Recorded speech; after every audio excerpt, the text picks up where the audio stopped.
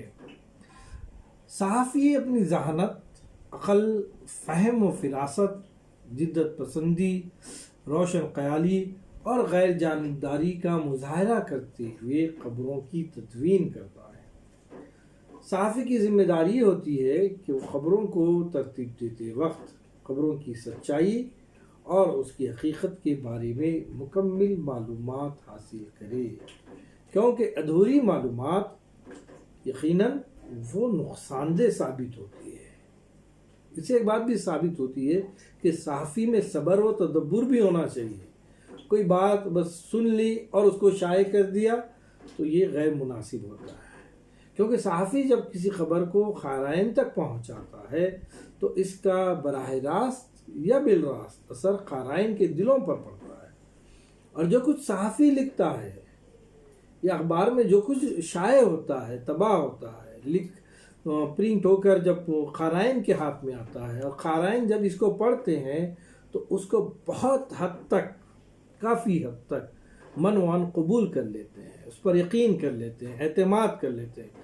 لہٰذا ان تمام باتوں کی اشاعت میں صحافی کے لیے ضروری ہے کہ معروضیت، صداقت اور راست بازی سے کام لے کر عوام کو جذبات سے مغلوب کیے بغیر، یہ بھی ایک بنیادی بات ہے، ایسی خبریں شائع نہ کیا جائے جس کو پڑھنے کے بعد عوام میں اشتعال پیدا ہو، جذباتی ہو جائے۔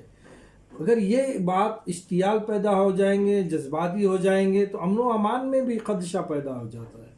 اس لیے صحافی کو خبریں شائع کرتے وقت اس بات کا خاص طور پر خیال رکھنا پڑتا ہے کہ وہ جذبات سے مغلوب ہوئے بغیر مسائل و موضوعات کا تجزیہ کرے، حقیقت کیا ہے، حقیقت کو جانے، سماجی مسائل کو سمجھے، ان کی دشواریوں کو سمجھے اور وہ باتیں قارئین تک پہنچائیں۔ ان تمام خوبیوں کا حامل صحافی ہی صحافت کا صحیح حق ادا کر سکتا ہے۔ صحافت اور صحافی کے بعد صحافت ایسا مطبوعہ مواد جو مقررہ وقفے کے بعد شائع ہوتا ہے، اس کو صحافت کہتے ہیں۔ یہ بات تو طے ہو۔ جو صحافت سے وابستہ ہوتا ہے اور اس میں خبروں کو تدوین کرتا ہے، تحریر کرتا ہے اور عوام تک پہنچاتا ہے، حق گوئی، بے خوف و بے باک تحریروں کے ساتھ اس کو صحافی کہتے ہیں۔ اب ہم یہ دیکھیں گے کہ ہندوستان میں صحافت کی بنیاد کب پڑی، کیسے اس بر صغیر ہندوستان میں صحافت نے قدم بہ قدم ترقی کرتے ہوئے آج موجودہ شکل میں موجود ہے۔ بر صغیر ہندوستان میں خبر نویسی کی روایت کافی قدیم رہی ہے۔ اگر ہم ہندوستانی صحافت کی معلومات حاصل کرنا چاہتے ہیں تو ہمیں یہ تمام معلومات منوسمرتی اور ارتھ شاستر نامی تصنیف سے ہوتی ہے، قدیم معلومات، جس میں چندر گپت موریہ کے عہد کا تذکرہ کرتے ہوئے کہا گیا ہے کہ چندر گپت موریہ کے دور میں بھی باقاعدہ خبر رسانی کا محکمہ قائم کیا گیا تھا۔ مہاراجہ اشوک کے زمانے کے بعد ذرائع اطلاعات کے بارے میں کوئی مستند تاریخ دستیاب نہیں ہے، یعنی مہاراجہ اشوک کے زمانے سے قبل تک کی تمام باتیں جو صحافت سے متعلقہ ہو، وہ تمام باتیں تاریخ میں دستیاب ہیں، لیکن اشوک کے بعد کے زمانے سے لے کر مغل دور تک کی صحافت کے بارے میں کوئی مستند باتیں نہیں ہیں، نہ تو کوئی مستند تاریخ دستیاب ہے۔ عہد اشوک کے بعد خبر رسانی کے ذرائع پر جو ثبوت ملتے ہیں وہ سلاطین دہلی کے عہد حکومت میں ہی ملتے ہیں۔ اورنگزیب عالمگیر کے عہد میں صحافت نے کافی ترقی حاصل کی۔ ان کے زمانے میں خبر نویسیوں کے لکھے ہوئے خبر نامے اخبار کہلاتے تھے، یہ تمام فارسی میں ہوا کرتے تھے۔ اگر مطبوعہ صحافت کی بات کرتے ہیں تو ہندوستان سے پہلا مطبوعہ اخبار 21 بنگال گزٹ کے نام سے 29 جنوری 1780 کو منظر عام پر آیا، جبکہ اردو کا پہلا مطبوعہ اخبار جامع جہانما 21 مارچ 1822 کو منظر عام پر آیا ہے۔ اس اخبار کے مالک ہریہر دت اور مدیر سدا سکلال تھے۔ یہاں یہ بات قابل غور ہے، وہ لوگ جو اردو زبان کو قوموں سے منسوب کرتے ہیں اور یہ سمجھتے ہیں کہ یہ صرف مسلمانوں کی زبان ہے، تو قابل غور بات یہ ہے کہ اس ملک کا سب سے پہلا اخبار جو منظر عام پر آیا، یا اردو صحافت کو جس نے فروغ دی، یا اردو صحافت کی جس نے بنیاد رکھی، وہ کوئی مسلمان آدمی نہیں تھا بلکہ ہندو آدمی تھا۔ بڑا ہی قابل انسان تھا یہ، جنہوں نے اردو صحافت کی بنیاد رکھی ہندوستان میں، اور اس اخبار کے مدیر سدا سکلال تھے۔ ہریہر دت کا تعلق بنگال کے معزز دت خاندان سے تھا۔ جامع جہاں یہ اردو اخبار 2 کالم میں شائع ہوتا تھا، جس کی ضخامت 4 صفحات پر مشتمل ہوتی تھی، یعنی 4 صفحات پر یہ اخبار منظر عام پر آتا تھا۔ یہ 1822 سے 1828 تک منظر عام پر آتا رہا۔ ہاں، اس کی اشاعت میں تسلسل قائم نہیں رہا ہے، اس میں خبروں کے علاوہ شعر و شاعری اور مضامین بھی شائع ہوتے تھے، یعنی اردو زبان کو جو بالوں پر عطا ہوئے ہیں یقیناً صحافت سے ہی ہوئے ہیں۔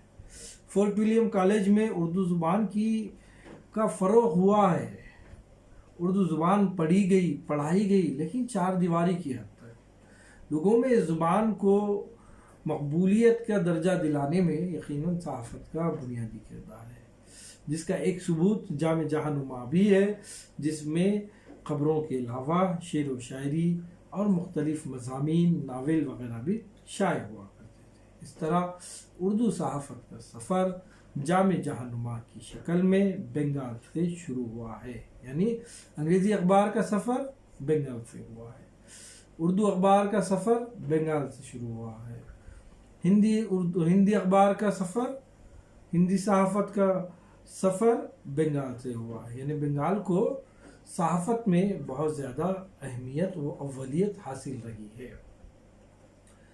اب ایک بات یہ بھی آتی ہے، کیا جامع جہانما خالص اردو اخبار تھا؟